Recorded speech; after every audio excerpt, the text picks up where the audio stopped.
chance to take the lead, and look who has the ball. With half a minute to play. Bryant for the lead. Yes! Kobe Bryant gives the Lakers the lead. Ora, segunda-feira, à altura de falarmos aqui de basquetebol. Temos muita coisa para falar, meus senhores, muita coisa. Eu estou sozinho ainda, o Chico está a gozar as suas merecidas. Consideramos merecidas? Vamos considerar merecidas. Eu tinha, deixem-me só explicar-vos que eu tinha convidado para esta semana, mas para esta segunda-feira, aliás, mas infelizmente ele não pôde à última da hora e, portanto, nós cá estamos. Deixem-me só fazer aqui o meu login para... acho que agora leva um asterisco. Exatamente. Que é para eu vos dizer há quanto tempo, há mais quanto tempo é que o Chico ainda vai estar de férias. E eu não vou estar sempre sozinho, tenho já aí alguns convidados agendados, mas tinha um para hoje, ele infelizmente não pôde à última da hora e, portanto, tivemos que fazer aqui um novo alinhamento e eu estarei aqui sozinho. Ora bem, o nosso Chico, deixa cá ver, regressará dia 14 de...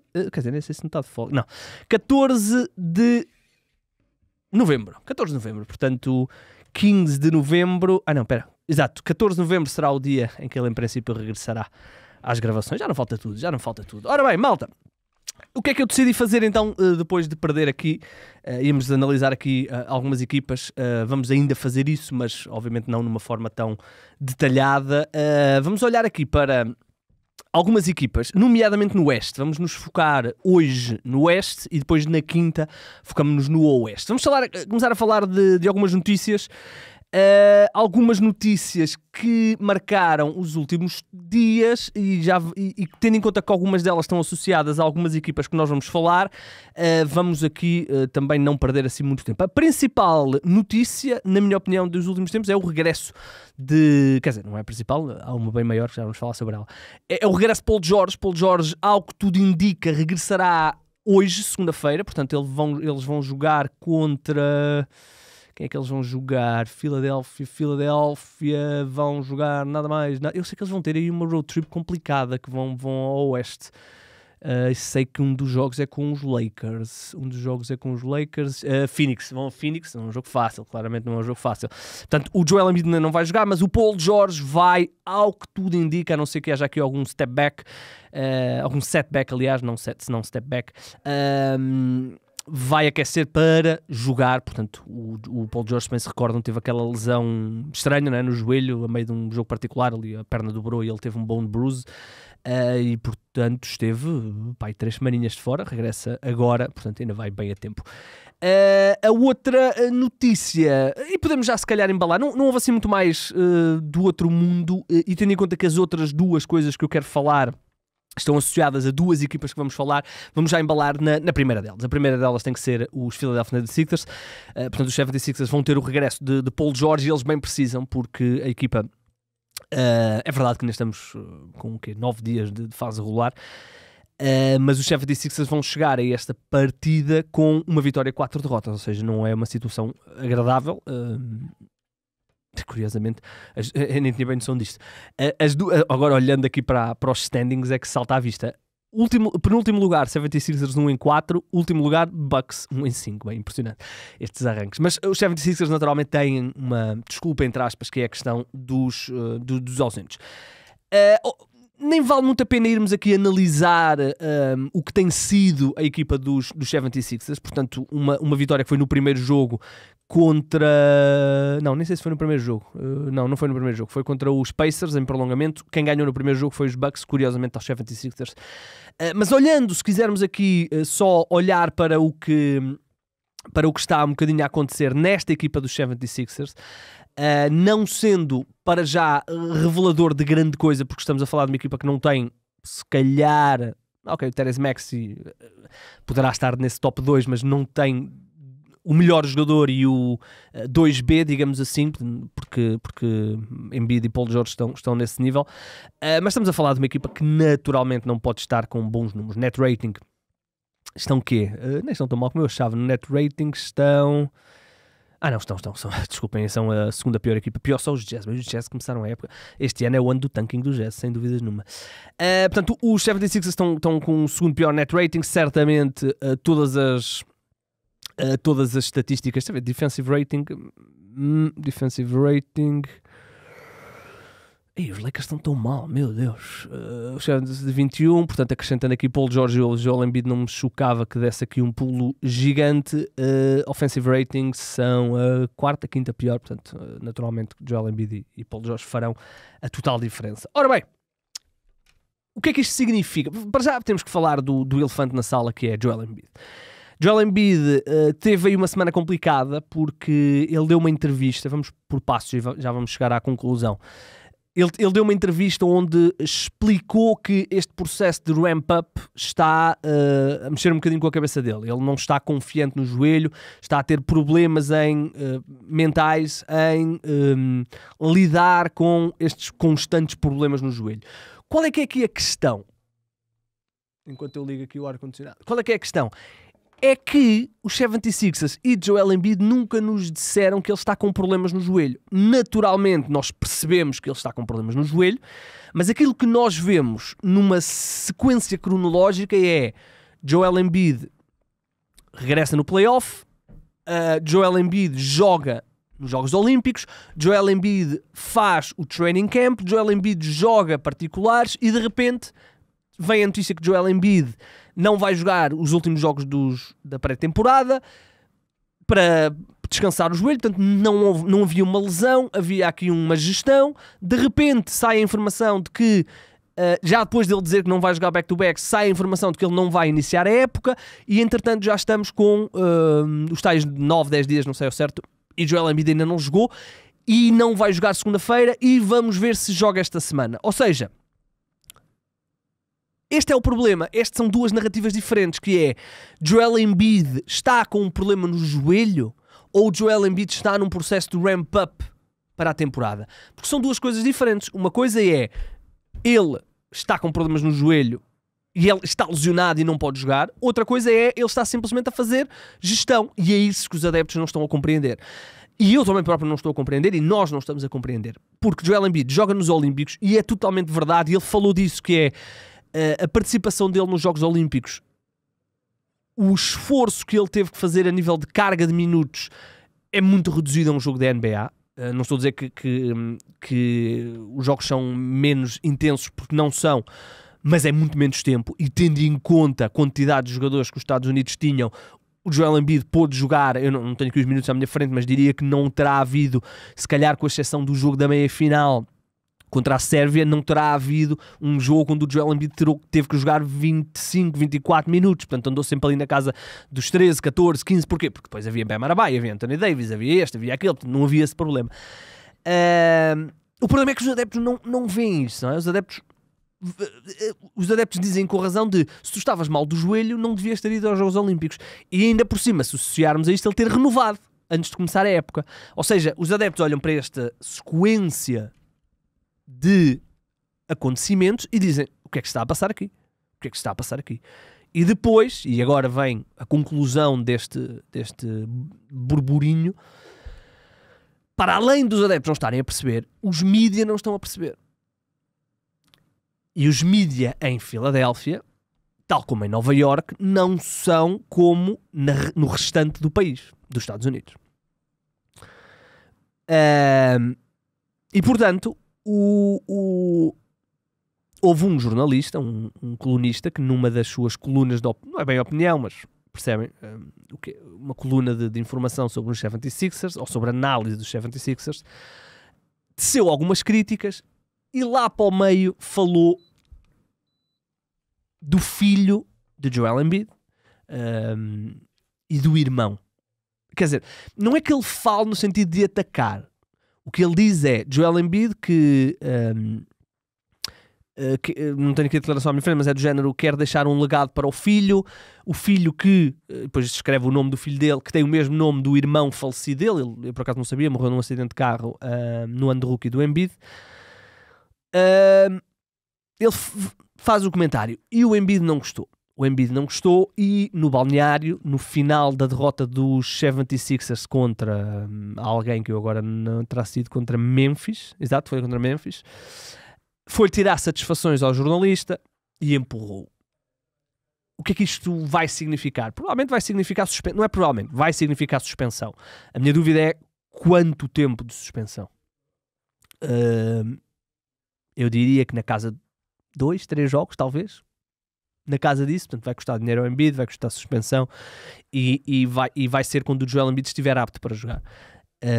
Portanto o Embiid, que vamos imaginar que regressaria, eles jogam segunda e quarta, mas vamos imaginar que ele regressaria quarta, a NBA quarta-feira ou terça-feira iria suspender o Embiid por 1, 2, 3 jogos. Eu acho que andará aqui 1, 2, 3 jogos, porque a NBA não pode permitir...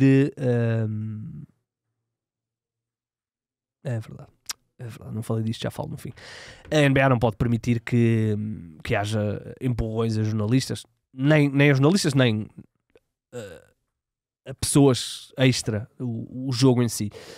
E portanto, certamente vamos ter aí suspensão. Vamos ver quanto é que vai ser. Os 76ers, como eu disse, vão aqui fazer uma road trip pelo Oeste, não é uma road trip fácil.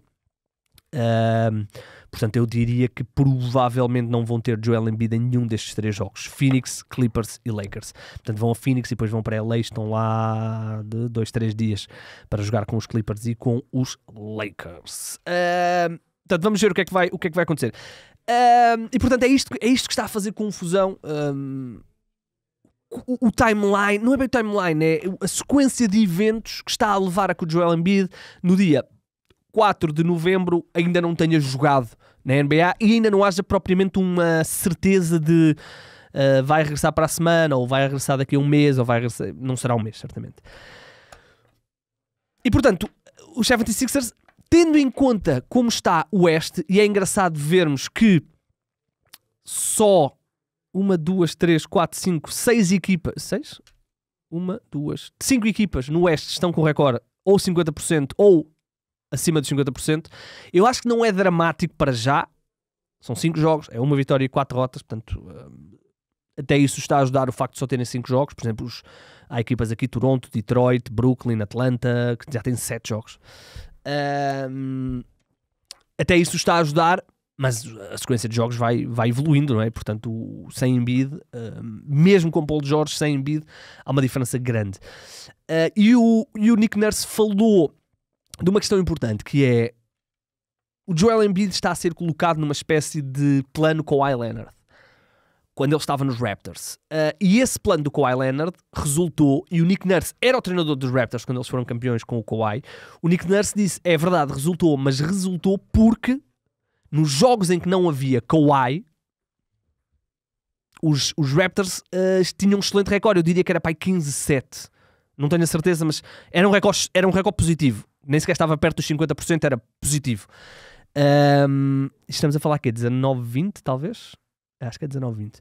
Portanto, o Nick Nurse falou disso. Agora, é normal, porque aquela equipa dos Raptors era uma equipa fortíssima, que tinha Kyle Lowry, Fred VanVleet, Norman Powell, OG Anunoby, Ibaka, e era outro Ibaka, não era o Ibaka, Marc Gasol, que chegou depois, OG Anunoby, Pascal Siakam e, como eu disse, depois o Marc Gasol. Portanto, era uma equipa com um plantel muito profundo. Os 76ers, eu achava que se iam... eu achava que os 76ers podiam gerir melhor as ausências do Embiid. Eu nunca fiz contas, era que o Paul George não estaria nestes primeiros 5 jogos. Eu acho que com Paul George, com Tyrese Maxey, com o Drummond, que é frustrante ver jogar, mas tem os seus méritos, jogadores como Caleb Martin, jogadores como o próprio Kyle Lowry, altos e baixos, 38 anos, portanto, Kelly Oubre, o Yabusele, portanto, eu acho que com o Paul George as coisas vão...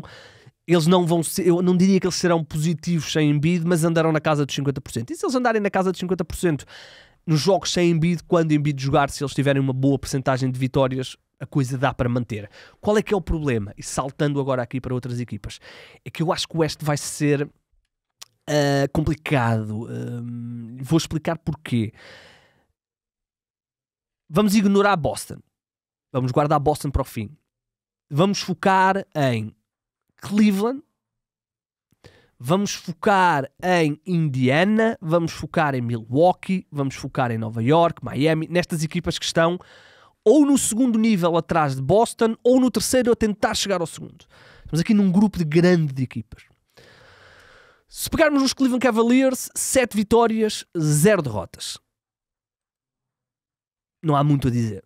Uma grande vitória contra os Bucks, com um lançamento, um buzzer beater basicamente do Donovan Mitchell. Quem não viu que vá ver, porque é um lançamento que realmente merece análise, porque ele duas vezes seguidas quase que perde a bola e depois consegue agarrá-la para fazer um lançamento para buzzer beater, mas ganharam esse jogo depois de terem estado a perder por bastante no primeiro período. Já vamos falar desse jogo específico quando falarmos dos Bucks. Vitória muito tranquila a Orlando, e atenção, que é Orlando ainda com o... não, já não tinham. Pois não, exato, é o segundo jogo. Este é o segundo jogo, exato. É um Orlando já sem o Paulo Banchero, mas é uma vitória tranquilíssima. Aceitaram os Lakers. Foi uma tareia o que eles fizeram aos Lakers. Uma grande vitória em Nova York, na casa dos Knicks. E depois os 3 primeiros jogos, que eram jogos relativamente tranquilos. Detroit, Toronto e Wizards. Portanto, não é um calendário muito complicado, mas já tem aqui vitórias importantes. Vitórias aos Lakers, vitórias aos Knicks, que provavelmente vão discutir com eles algum lugar, se calhar o segundo lugar no Oeste. E vitória também aos Bucks, que teoricamente andará também nessas corridas, ainda que para já as coisas não estejam a correr tão bem. Em relação a Cleveland, são claramente a equipa que mais está a impressionar. Segunda equipa em offensive rating, são a quarta, quinta equipa em defensive rating, tem o melhor... não, por acaso até nem tem. Porque... Ok. Pois, está bem, ganharam agora um jogo só por um ponto, mas durante muito tempo tinham o melhor net rating, agora são a terceira equipa em net rating. E há algumas coisas que eu tenho notado nesta equipa de Cleveland. Para já, a forma como eles estão a gerir a questão... Não é gerir, ele não está lesionado, mas a forma como eles estão a poupar o Donovan Mitchell. O Donovan Mitchell no ano passado, se bem se recordam, os Cavaliers tinham um plano, jogar Garland, jogar Donovan Mitchell, e depois tinham Ricky Rubio, Ty Jerome, não sei o que, tinham ali uma série de backups que eles imaginavam que iriam poder gerir. Ricky Rubio não jogou, houve outras lesões, ou o Garland andou o ano todo, ou no maxilar, ou sempre com lesões um bocadinho estranhas, e o Donovan Mitchell foi obrigado a jogar muitos minutos e muitas vezes como point guard. Ora, o que é que aconteceu? Ele foi-se gastando. Deixa-me só... Queria-vos só... Caraças, meu. A internet é uma coisa que às vezes... basquetebol... Reference. Portanto, o Donovan Mitchell foi gastando muitas das suas energias e depois chega ao playoff limitado. Chega ao playoff limitado e com muitos minutos nas pernas. Espera aí, desculpem lá. Reference. E portanto, eles agora estão a gerir de uma forma diferente. O Donovan Mitchell, neste exato instante na temporada, está com 29 minutos por jogo. No ano anterior estava com 35. Ora, é verdade que se a nível de médias e não sei o quê, que são mais baixas, 26 pontos no ano passado, quase 27, 24 este ano, assistências baixou também quase 2 por jogo, o que é normal. Agora, os Cavaliers olham para isto extremamente contentes. Para já, porque estão a ver Garland a voltar a ser Garland há 2 anos, antes da chegada de Donovan Mitchell. E depois estão a conseguir gerir o usage de Donovan Mitchell. E como é que eles o estão a fazer? Para já, Garland muito mais vezes primário como ball handler e como principal criador, o que já liberta Donovan Mitchell. E depois uma coisa que já falámos aqui e que eu tive a oportunidade de ver ainda mais nestes últimos jogos, Orlando e Milwaukee, eles estão não é a iniciar, mas estão a jogar muito do ataque através do Evan Mobley, seja no cotovelo, seja em penetrações, seja muitas vezes em handoffs, ou seja, estão a usar o Evan Mobley numa forma assim um bocadinho mais elaborada no ataque, não só pick and roll, screener, atacar o cesto, estão a usá-lo de uma forma diferente e continuam a gerir Jared Allen, que está a fazer um início de época muito bom, continuam a gerir os minutos dos dois. Por exemplo, contra os Lakers, o Evan Mobley teve 3 faltas no primeiro período ou algo assim do género. O Allen destruiu o Anthony Davis e depois, na segunda parte, vem o Evan Mobley, também rebenta com os Lakers, faz 16 pontos na segunda parte. E portanto eles estão a conseguir gerir, mas estão a iniciar muito mais ataques ou a focar muito mais os ataques em jogadas através do post, seja em high, seja mais até em low, se bem que ele não está com um jogo de post lá em baixo muito hábil. Eu vi um lance dele no Brook Lopes, fraquito, mas pronto. Isso tudo retira carga a Donovan Mitchell, e para eles, se Donovan Mitchell aos 28 anos chegar ao playoff perfeitas condições, é uma vitória. E depois há que destacar uma coisa que é importante: o trabalho de Kenny Atkinson em dar pace a esta equipa. Não é que eles estejam a liderar o pace na NBA, mas estão na primeira metade, quando no ano passado, deixem-me só confirmar, mas tenho quase a certeza que não estavam. Estavam exatamente no mesmo lugar. Engraçado. Exatamente no mesmo posto. Exatamente. 11º em nível de pace. Só que há uma coisa, que é: os Cavaliers tiveram muitos blowouts na fase inicial da época e, portanto, houve ali muitas fases mortas de jogo, digamos assim. Mas voltando então aos Cavaliers, Kenny Atkinson está a fazer um trabalho brutal, está a conseguir levar uma equipa que durante o ano passado andou sempre ali no top 5, top 6 melhores defesas, mas no ataque estava bastante abaixo, e vimos isso depois quando chegámos ao playoff. A série entre os Cavaliers e os Orlando Magic foi uma série... Há anos 80 não, 80 vimos, há anos 90, uma série com muito poucos pontos, mas no que diz respeito ao trabalho de Kenny Atkinson, acho que não há, aliás, já começamos a ver que é burburinho para ele ser o treinador do ano, para já apenas 7 jogos. Vamos ver.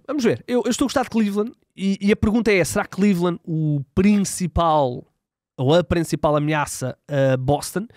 Eu ainda não estou pronto para declarar isso, porque acho que Filadélfia ainda é uma incógnita, e acho que Nova York também ainda é uma incógnita para mim, mas tendo em conta os problemas que Filadélfia tem, tendo em conta o plantel muito curto que Nova York tem, e tendo em conta as opções que Cleveland tem este arranque, o calendário não foi muito difícil, mas começam a haver argumentos para essa resposta ser sim. Focando em Boston, eu disse que ia guardar para o fim, mas não, vamos só dar aqui o toque. Semana brutal do Nemias. Foi a melhor semana da carreira do Nemias, eu até fiz um artigo sobre isso. Teve o máximo de minutos da carreira num jogo. Eles jogaram 2 contra Charlotte. O primeiro foi o máximo de minutos da carreira do Nemias.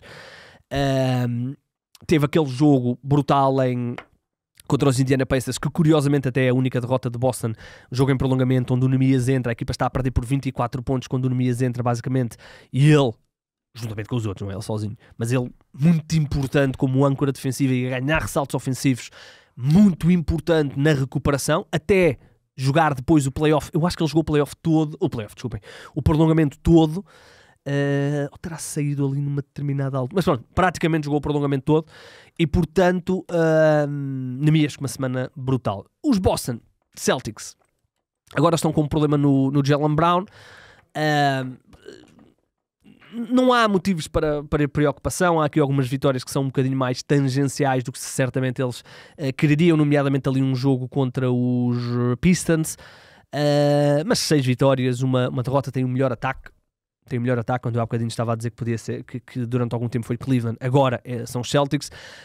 Defensive rating também estão, onde é que eles estão? 13º, portanto tranquilos, e atenção à quantidade de jogadores que faltam aqui, portanto eles estão extremamente tranquilos, só não são tipo a melhor equipa, porque há aqui uma equipa chamada Oklahoma City Thunder, que está incrível, defensivos, chegam a ser enervantes. Mas focando aqui em Boston, não há que haver preocupações tem que haver em Milwaukee. Malta, eu sei que é fácil batermos aqui no Doc Rivers e no Darvin Ham, e certamente eles terão a sua parte da culpa, mas este plantel eu acho que chegou ao limite. Em fase inicial ainda, Mas eu acho que este plantel já... Este é o...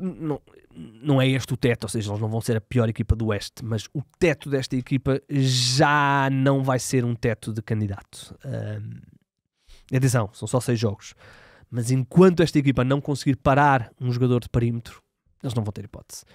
E a adição do Gary Trent foi ótima, contrato mínimo, não está a resultar. Não está a resultar. O Chris Middleton poderá ajudar, mas até será mais em termos ofensivos. Porque o Chris Middleton neste momento, ele já foi um excelente extremo defensor. Eu não sei se ele chegou a ser alguma vez a defensive team, diria que não, mas poderá certamente ter andado aí nas contas durante alguns anos, especialmente nos primeiros anos dele em Milwaukee. Neste momento, até por limitações físicas, já não é isso. E já nem poderia ser, porque nós já nem contamos com muitos minutos do Chris Middleton, nem muitos jogos. Mas mesmo que o Chris Middleton regressasse hoje e jogasse 27, 28 minutos a um nível ofensivo bom, ele não iria resolver o problema de todos os jogos, os bases adversários, seja o Cam Thomas e o Schroeder, seja o Zach LaVine, seja o Kobe White, seja o Donovan Mitchell, seja o Garland, seja quem for, eles não conseguirem travar ninguém. É impossível. E termos Giannis e dizermos ao Giannis agora tens que voltar a ser o defesa do ano, já não funciona, não é? Porque Giannis já não é esse jogador. O que é que eu tenho visto? Eu vi os últimos 2 jogos dos Bucks. Vi o jogo contra... O Giannis tem um passe nesse jogo, um pick and roll com o Mitchell, impressionante. Vi o jogo contra os Grizzlies e vi o jogo contra os Cavaliers. No jogo contra os Grizzlies foram amassados. E foi, eu diria, se não foi o pior jogo da carreira do Lillard, andará lá muito perto. Ele termina o jogo com 0 em 6 da linha de 3 pontos, 4 pontos apenas. 4 pontos, sendo um lançamento de campo apenas convertido. 6 assistências, 2 ressaltos, terrível. No jogo a seguir, explode. Já vamos falar do jogo a seguir. Neste jogo, o Ja Morant e o Scottie Pippen destruíram-nos. O Ja Morant faz um triplo-duplo em 29 minutos. Portanto, fiquei muito preocupado. No início do outro jogo, no início do outro jogo, o Lillard é outro Lillard. Ele faz 18 pontos no primeiro período e ia jogar bem. Eu estava a gostar do que estava a ver do Lillard, estava a fazer recordar alguns outros tempos do Lillard, especialmente em Portland. O problema é que eles, novamente, imensas... Bem, a forma como o Sam Merrill os destruiu em simples jogadas de handoffs ou pick and rolls. Aliás, nem era bem pick and rolls, era set plays e handoffs para lançamentos de 3 pontos, especialmente ali no segundo período. É impressionante. Os Bucks estavam a ganhar larguíssimo no primeiro período. Larguíssimo. Terminam a primeira parte a perder. Porquê? Porque não conseguiram travar Sam Merrill, não conseguiram travar Garland, não conseguiram travar... E Garland nem fez um grande jogo. Não conseguiram travar Donovan Mitchell e de repente estão a perder. E depois têm que jogar o jogo das posses de bola. E é verdade que houve ali uma fase de 4, 5 minutos no final da primeira parte, início da segunda parte, e depois no quarto período, onde a única coisa que os Bucks faziam no ataque era pick and roll, seja com Lillard, a ball handler, com Giannis, ou Giannis a fazer pick and roll com Lillard. Deu bons resultados, eu gostei e deixou-me esperançoso para o que possa ser o futuro desta equipa. Houve no final da primeira parte 3 lances seguidos onde eles fazem jogadas de pick and roll. Numa delas o Lillard tem uma penetração para o cesto completamente sozinho, porque o medo de Giannis fez a defesa inclinar para o Giannis, que estava a penetrar, e o Lillard de repente apercebe-se que tem ali uma lane para atacar o cesto ali pelo lado esquerdo e tem um layup completamente sem contestação. Depois há um outro pick and roll, aí já com o Giannis como ball handler. O Lillard faz pop para fora, o Giannis ataca o cesto e depois tem um passe de... nem sei como é que ele conseguiu fazer aquele passe em meio de costas, por trás das costas, triplo do Lillard. Portanto, gostei. O que eu não gostei depois foi defensivamente terríveis, muita pressão no Giannis a nível defensivo, e isso não é uma estratégia vencedora. O banco está a dar muito pouco àquela equipa, muito pouco. Pat Connaughton, nada. Andre Jackson, tenho gostado de algumas coisas, mas Dylan Wright parece um jogador com muitas dificuldades físicas, não é bem físicas, ou seja, falta de explosão. Ele, uma carreira um bocadinho marcada por lesões, é um jogador que eu gosto defensivamente, muito bom, mas neste jogo contra os Cavs ele termina com 0 pontos. Aliás, ele, o Pat Connaughton do banco e o Andrew Jackson fizeram 3 pontos. O único que contribuiu, e sabemos que depois vai tirar a defesa, é Bobby Portis, com 10. E porquê é que eu digo que esta equipa provavelmente atinge, não dá mais que isto?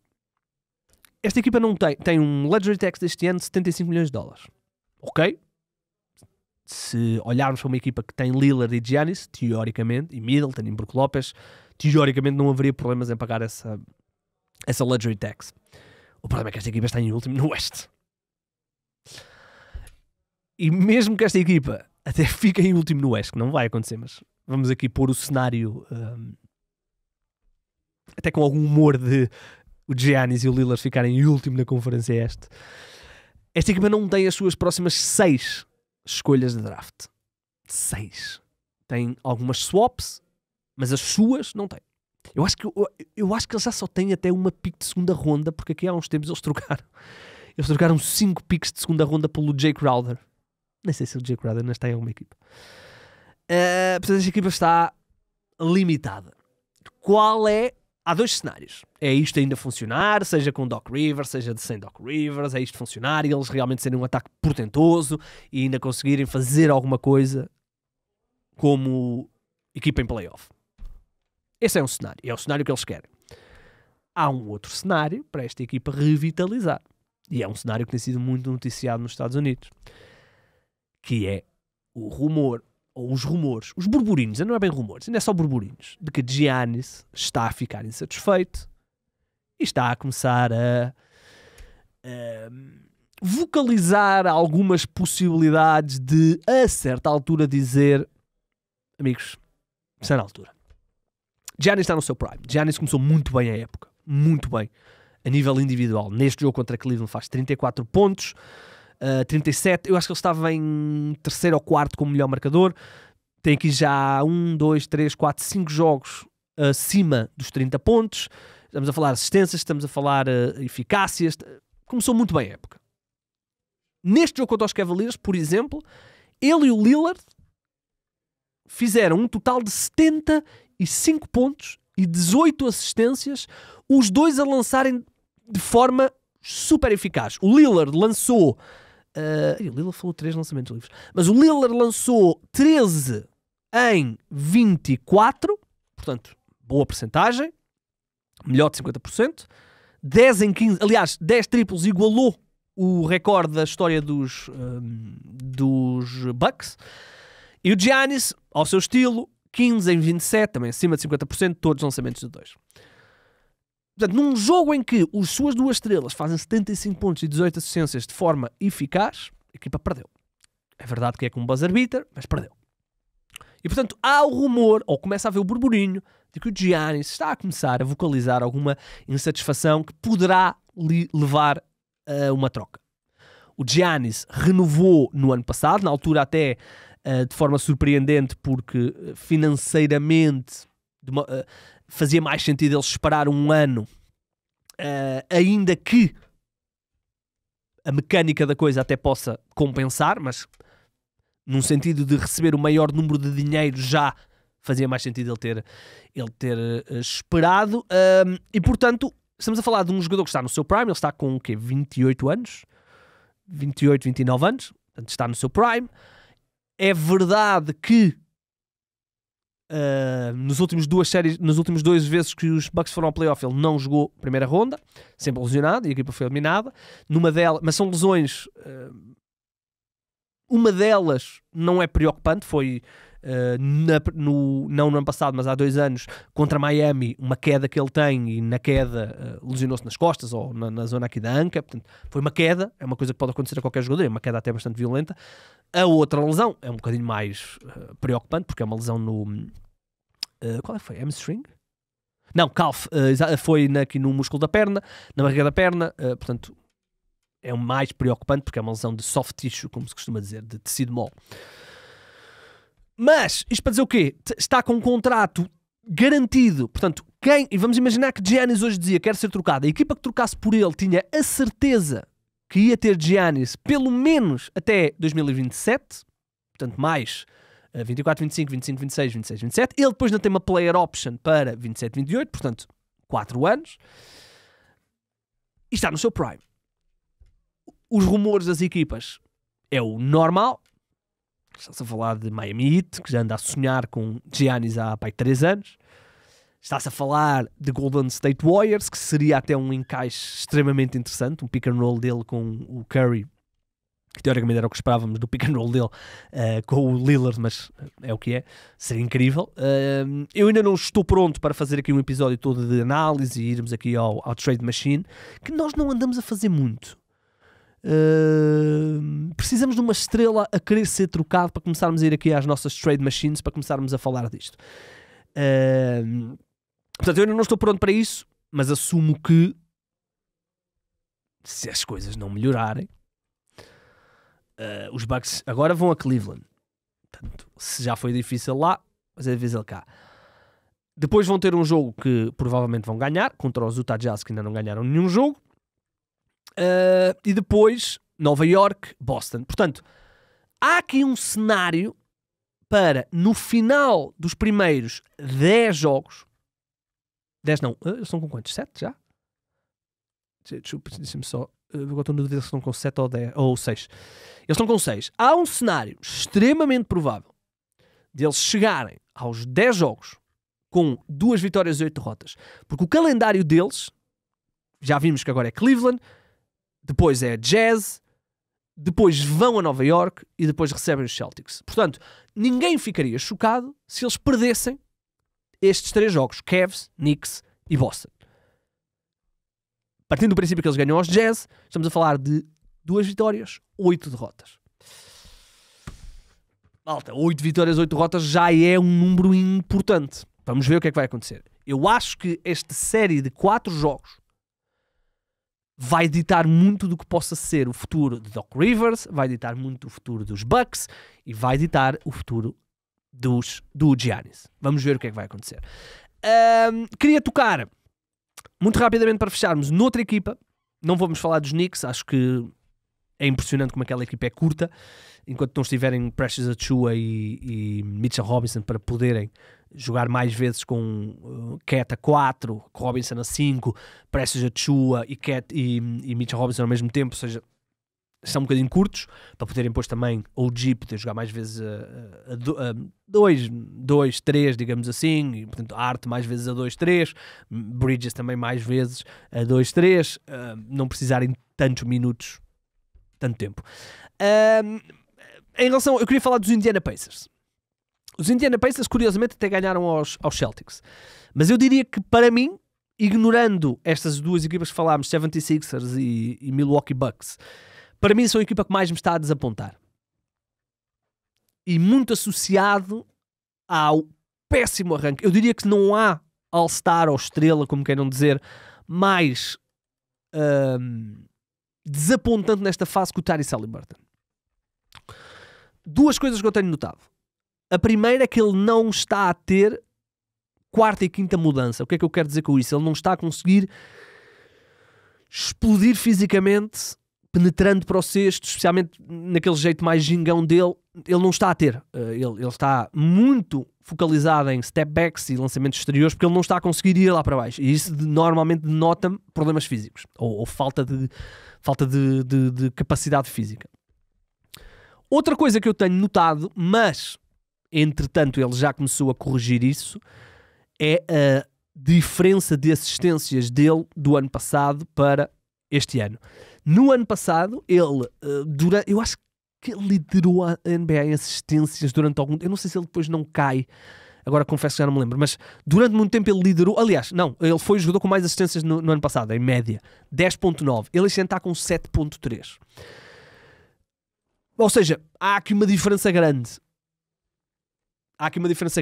Porém, ressalvar isto, nos últimos 3 jogos já voltámos a ver a nível de assistências aquilo que víamos no ano passado. Ele tem 10 assistências contra Orlando, 12 assistências contra Boston e 11 assistências contra os Pelicans ontem. Portanto, eu ia aqui, se ele não tivesse feito essas 11 assistências, eu se calhar ia ver aqui alguns clipes para perceber porque é que ele não estava a ter tantas assistências, mas vou pôr isso em stand-by porque faz 33 assistências nos últimos 3 jogos, portanto eu vou assumir que as coisas estão relativamente a melhorar. O que é que não está a melhorar? A capacidade dele de ser ameaça para além do lançamento exterior, e o lançamento exterior dele não está a entrar. 1 em 9 no primeiro jogo, 0 em 7, 4 em 9, 4 em 9, 2 em 10, 1 em 6. Ou seja, se o Haliburton for só isto,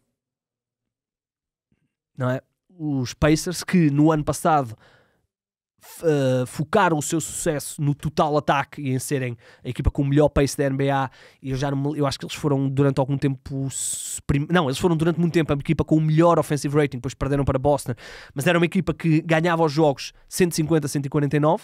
Se neste momento eles não forem uma equipa de 150, forem só uma equipa de 110, eles vão continuar a sofrer, não digo 149, mas vão continuar a sofrer 130 pontos. Portanto, se esta equipa não for o melhor ataque, ou o segundo melhor ataque, ou o terceiro melhor ataque da NBA, até vou ver em que lugar é que eles estão neste momento, mas se eles não forem isso, neste momento eles são o... Ui, que já estou a fazer aqui muito scroll. Onde é que eles estão? São o 18º melhor ataque. Se os Pacers forem o 18º melhor ataque, os Pacers não vão ao playoff. Podem já apontar aqui. Vamos continuar a acompanhar isto. Os Pacers são a 25ª pior defesa. Portanto, estão os 25º. Portanto, estão na último terço das equipas da NBA a nível defensivo. E são o 18º melhor ataque. Se isto continuar, não vão ao playoff. Vos garanto. Se eles forem só uma equipa ok ofensivamente, vão estar no play-in e depois logo se vê. Se forem uma equipa boa no ataque, vão estar a lutar pelo 6º lugar. Se forem uma equipa excelente no ataque, vão poder sonhar com a primeira metade do playoff, portanto, 4º lugar, vamos imaginar. Partindo do princípio que vão continuar a ser uma péssima defesa. E, portanto, vamos ver o que é que vai acontecer. É a equipa que mais me está a desapontar, e o Haliburton, aquilo que eu sinto é falta de explosão física. Falta de velocidade, falta de capacidade de mudança de direção. Não sei se a questão do hamstring, acho difícil ainda estar a limitá-lo, mas vimos, por exemplo, que o James Harden, mas estamos a falar de fases de carreira diferentes, mas quando o James Harden sofreu aquela lesão no hamstring, ainda quando estava em Brooklyn, naquele primeiro jogo dos playoffs contra os Bucks, a capacidade física dele pós esse problema foi gradualmente desaparecendo, e neste momento ele é um jogador que muito pontualmente consegue explodir e consegue ultrapassar um defensor num 1 contra 1. Continua a ser um jogador que tem as suas valências, o Harden, e se o Haliburton for só isso, entre aspas, não tiver ataque ao cesto, porque o Haliburton era um jogador que no ano passado estava a aliar muito bem a capacidade de pôr os outros a jogar e a capacidade de ser uma ameaça, seja no lançamento exterior, seja na penetração, se ele não tiver isso, esta equipa dos Pacers tem o teto limitado. Esta equipa dos Pacers, que teve uma fase inicial de época extremamente complicada, porque já perdeu 2 jogadores, eles já tiveram 2 lesões iguais em jogo, e 2 jogadores que acabaram a época. James Wiseman e Isaiah Jackson. Eu sei que estamos a falar dos 2 backups, mas não é? Faz falta ter backups, especialmente o Isaiah Jackson, que é um jogador que por minuto é um excelente jogador. Provavelmente o que vai acontecer é o Obi Toppin vai ter que jogar, eles vão ter que jogar mais vezes a small ball, vão ter que provavelmente ter mais minutos de Obi Toppin ou até o próprio Pascal Siakam como small ball 5. Não há um backup neste momento no plantel para o Miles Turner, portanto eu acho que eles vão ter que fazer isto mais vezes. Não sei se eles têm lá mais alguém, deixa-me olhar, porque o Jalen Smith saiu. Pois vai ter que haver mais minutos de small ball. Jarrett Walker talvez possa ter aqui, eu não sei se ele está a jogar, mas pode haver aqui mais alguns minutos. Já estamos a ver aqui subida de minutos para o Jarrett Walker. Pois eles vão ter que jogar mais vezes em small ball com small ball 5, porque não há, foi ruptura no tendão daqueles. James Wiseman e Isaiah Jackson o Wiseman já foi operado, o Isaiah Jackson acho que é hoje ou amanhã, portanto acabou a época para estes 2 jogadores. Portanto, as coisas não estão particularmente bem. Continuam a ter os dois canadianos mais ou menos a bom nível. Nomeadamente o Mathurin tem estado bem. O Nembhard não tem estado ao nível de que imaginámos. Aliás, nos últimos 2 jogos só jogou 6 minutos. Não sei o que é que se passou. Realmente, o que é que se passou aqui? Terá havido aqui alguma questão que eu não estou a par? Ou é mesmo só por causa do jogo em si? É um bocado estranho. Ele deve ter estado lesionado. Ele deve estar lesionado. Não pode ser. Não pode não estar lesionado, não é? Deixa-me só confirmar, porque ele passa 34 minutos para 6 minutos. Não, tem que estar lesionado. Deixa-me ver aqui. All players. Não pode ser. Tem que estar lesionado. Como é que eu vejo aqui? As equipas. All teams. Deixa-me ver aqui rapidamente. Indiana. Isto está o que é. Deixa-me cá ver o... Não está... Está questionável. Left knee soreness. Pois, ele deve ter... Pois, era estranho. Era muito estranho que ele tivesse de repente saído da rotação, não é? Era muito estranho. Deixa-me ver... não é isto que eu quero. Deixa-me só ver aqui as notícias. É isso, ele teve lesionado. Desculpem. Mas, ok. Continua a ter os dois canadianos. O problema é que e eles ganharam aos Celtics e foi uma vitória mais até focada no Siakam, mas essa vitória aos Celtics é apenas a segunda da temporada. Ganharam depois aos Detroit Pistons, perderam com o Knicks, perderam com 76ers, perderam com Orlando e perderam agora com os Pelicans. Portanto, equipa que me está a desapontar bastante. Em relação aos Magic, acho que vão passar agora um mau bocado. Porque eles já não eram um bom ataque e perderam agora o Paulo Banchero. Não sei se falei disso no início do episódio, mas perderam agora o Paulo Banchero, o Banchero que até vinha daquele jogo dos 50 pontos, se bem se recordam. No jogo a seguir tinha feito 30 e tal, e eles curiosamente até perderam com Chicago, e nesse jogo ele sofre, acho que é uma lesão abdominal, e portanto vai falhar agora 6 a 8 semanas, o que é complicado. Esta equipa, nos 2 jogos a seguir a terem perdido o Paulo Banchero, perdem com os Cavaliers 120-109 e perdem com Dallas 108-85, e agora ainda por cima vão jogar com Oklahoma. Não é fácil, é uma pena, porque esta equipa ofensivamente não é brilhante, mas estava aqui num trajeto ascendente. É uma pena. Vão ter dificuldades. Ainda assim, só uma ressalva, o Jalen Suggs está a jogar muito bem. O Jalen Suggs ainda é cedo, mas não sei se não vai ser um daqueles candidatos a most improve. No último jogo ele só fez 10 pontos, mas a defesa esteve lá outra vez. Eu não vi este jogo contra Dallas, portanto, olha, foi o primeiro dia da fase regular que eu não vi nenhum jogo. Era para pôr o olho no jogo Boston, no jogo de mais cedo, só que depois percebi que era Brooklyn-Detroit e pensei, ok, esqueça. E depois à noite apaguei um bocadinho, até porque hoje, segunda-feira, vai ser um dia intenso, 15 jogos, 30 equipas a jogar. Mas ele estava a jogar bem, faz 28 pontos contra Cleveland, já tinha feito 17, 25, 21, portanto vai ser um candidato a most improved. Eu diria que ele, o Dyson Daniels, o Zubac, e certamente estou-me a esquecer de mais alguém, mas estes 3 para já destaco.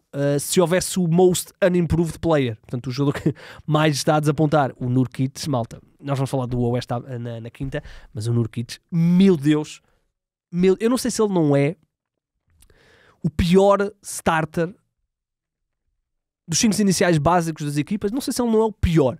Ele está a jogar tão mal. Ele houve um jogo agora, que eu acho que foi o último dos Suns, onde ele faz 0 pontos. 0 pontos, mal. Faz para aí 5 turnovers. Não, fez 3 pontos, desculpa. Fez 3 pontos. Peço desculpa, já estava a ser ingrato com o homem. Fez 3 pontos e um triplo, curiosamente. E depois faz 15 ressaltos. É impressionante. O Nurkic, deixa-me ver, para já está a jogar muito menos minutos, 25, 24, 16, poucos minutos, mas ele está completamente perdido, né? O jogo contra os Lakers, não o segundo, mas o primeiro, que é o jogo da abertura, ele foi tragicamente mau. É verdade que o Anthony Davis estava on fire e não sei o quê, mas ele foi trágico, trágico. Aliás, não foi o primeiro jogo não, foi o primeiro jogo deles, talvez, capaz. Ele estava trágico. Bem, mas ok. Falaremos dos Phoenix Suns, que, atenção, estão bem melhores do que aquilo que eu achava, e portanto teremos tempo para falar sobre eles mais lá para a frente. 5 vitórias, 1 derrota, curiosamente. E, portanto, este é o panorama da Conferência Este, na minha opinião. E respondendo à pergunta do título, eu ainda não estou pronto para dizer definitivamente que os Cavaliers são a única real ameaça aos Celtics. Mas deixa-me ver o calendário dos Cavs. Mas se calhar daqui a 2 semaninhas, se eles não vão ganhar todos os jogos, mas se calhar daqui a 2 semaninhas, até porque o calendário deles não é particularmente... Vamos fazer assim, no dia 20 de novembro os Cavs vão jogar com os Celtics. Até lá eles vão jogar Milwaukee, Pelicans, Warriors, Nets, Bulls, 76ers, Bulls e Hornets. 8 jogos. 8 jogos. No final dos 8 jogos, no dia deles jogarem contra os Celtics, acho que podemos dizer sim ou não, eles são a principal ameaça.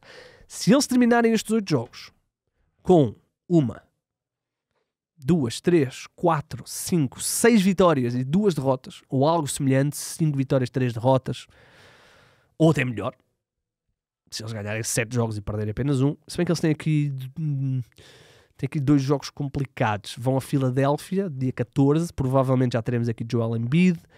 Vão agora, se bem que os Pelicans estão com muitas lesões também, mas ok, vão aqui aos Pelicans.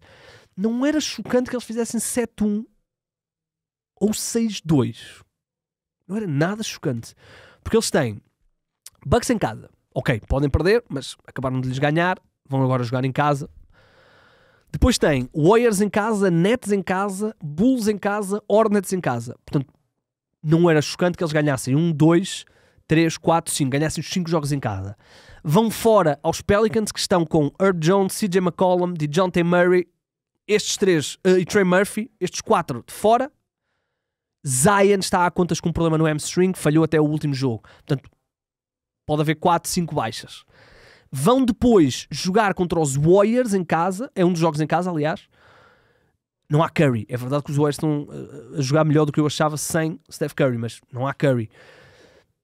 Depois, os jogos fora, um deles é com os Bulls. Ok, os Bulls estão com 50%, mas não são favoritos.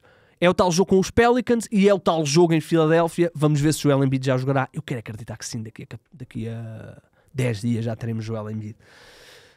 Ouçam, neste dia 20 vamos tirar essa conclusão. Mas respondendo à pergunta, hoje ainda não estou confiante o suficiente para dizer que são a principal ameaça. Se calhar, dia 20, quando eles jogarem contra os Celtics em Boston, acho que pode ser o primeiro momento em que nós dizemos, ok, os Cavs, com Kenny Atkinson como revolucionário, entre aspas, do ataque da equipa. Defesa vai ser sempre boa, porque quem tem Mobley e Allen vai estar sempre relativamente bem. E atenção, porque eles não têm Max Strus, se calhar o melhor atirador de 3 pontos. Vamos ver como é que esta equipa se vai lidar. Para já ainda não estou pronto para dizer, mas não ficava chocado que daqui a pouco tempo pudéssemos dizer que os Cavaliers são a principal ameaça aos Boston Celtics em fase regular. E vamos continuar a acompanhar extremamente atentos 76ers e Milwaukee Bucks. Não falámos Miami, era uma equipa que merecia também algum destaque, mas não deu para tudo. Deixem-me só para fechar fantasies do Afunda 3, as duas. Deixem-me só... claro que o meu telemóvel tinha que frisar neste exato instante. Vamos lá então. Na Liga 1, vamos olhar aqui para o scoreboard. Liga 1. Eu ganhei ao César Rocha, portanto ganhei 5-4, foi extremamente difícil. Foi mesmo até à última ganhar aqui 5-4. Deixem-me ver quem é que lidera. Quem lidera é o Alberto Seixas, Alberto Astro Team, que deu 8-1. Caraças, tareia. Lidera com 15 vitórias, 3 derrotas. Muito bem, muito bem. Aliás, deu 2 tareias para ganhar 8-1, teve que ganhar no outro 7-2. Portanto, o Alberto, quando é que eu jogo com o Alberto? Vai. Ui, na falta. Só em janeiro, com graças. Portanto, parabéns, Alberto, que está a liderar isolado e com já algum avanço, já 3 jogos de avanço. Eu ganhei as 2 vezes por 5-4, portanto estou aqui para o meio da tabela. Na Liga 2 eu perdi também rasgadinho, portanto foi rasgadinho. Pensei que precisava que o Caldwell Pope, que não jogava na minha equipa, jogava na equipa adversária, fizesse pelo menos um turnover no último dia, mas o Caldwell Pope fez um jogo perfeito nesse sentido, não fez nenhum turnover. Está a começar muito mal a época. O Caldwell Pope podia ter feito um turnover. Se o Caldwell Pope tivesse feito um turnover ontem contra os Dallas, eu teria pelo menos empatado. Perdi com o Malveira Punkers do Bruno Tomás, perdi 5-4. Foi a minha primeira derrota nas fantasies deste ano. Uma tristeza. Perdi extremamente justo. Quem é que esteve o melhor recorde? Perguntam vocês. Deixa cá ver. Quem é que teve? Ih, caraças! O Homem da Póvoa. O Homem da Póvoa está muito forte. Está muito forte. O PVZ 46ers ganhou 8-1. Malta, calma. Com estas vitórias 8-1, porra. Uma pessoa até fica sem emoção. O Bruno Silva ganhou as duas vezes por 8-1. Malta, 8-1, logo assim a abrir. Tem 16 vitórias, 2 derrotas em categorias. Minha Nossa Senhora, está um massacre. Eu estou aqui também no meio da tabela. Estou com o mesmo recorde das duas. 10-8 numa, 10-8 noutra. Portanto, parabéns ao Bruno Silva, que, deixa cá ver, tenho que jogar contra ele e também só jogo em dezembro. Portanto, parabéns a quem lidera. Há prémios, não se esqueçam, para o ano, quem quiser entrar, há prémios para mais do que o vencedor. Haverá para mais do que o vencedor. Bem, malta, vamos embora. Eu vou tentar na quinta ter aqui alguém. Hoje iríamos ter alguém, mas acabámos por não conseguir. E, portanto, vamos ver o que é que vamos conseguir para quinta-feira. Se bem que esta semana é uma semana diferente, porque vamos ter 30 equipas a jogar na segunda. Não há ninguém a jogar na terça. É o dia das tão faladas eleições nos Estados Unidos. Donald Trump contra Kamala Harris. É impressionante como é que tanta gente... E atenção, eles chamam-lhe os 7 Battle State Grounds. Portanto, as eleições vão ser decididas basicamente em 7 estados. E em grande parte desses 7 estados é moeda ao ar. E é para mim chocante como é que isto pode acontecer. Como é que Donald Trump tem tanto apoio nos Estados Unidos. Eu até conseguia compreender, desculpem este rant, os Estados Unidos são muito divididos, republicanos e democratas, eu até conseguia compreender que os republicanos, só porque são republicanos a vida toda, votassem no Donald Trump. Agora os indecisos. Bem, as eleições na terça, quarta, jogam quase todas as equipas também, portanto vamos ter 2 dias massivos na segunda e na quarta, e quando voltarmos a falar, a maior parte das equipas terão jogado 2 jogos, portanto vamos tirar aqui algumas conclusões, vamos olhar para o Oeste, e depois o Chico voltará a ir, entraremos na regularidade do nosso podcast. Bem, malta, vamos embora, desculpem lá esta rant final, se apoiam Donald Trump e são republicanos, ainda que à distância, não deixem de me ouvir. Vamos tentar manter aqui um podcast apolítico. E é isto. Se conseguirem fundar 3, mandem-nos o vídeo.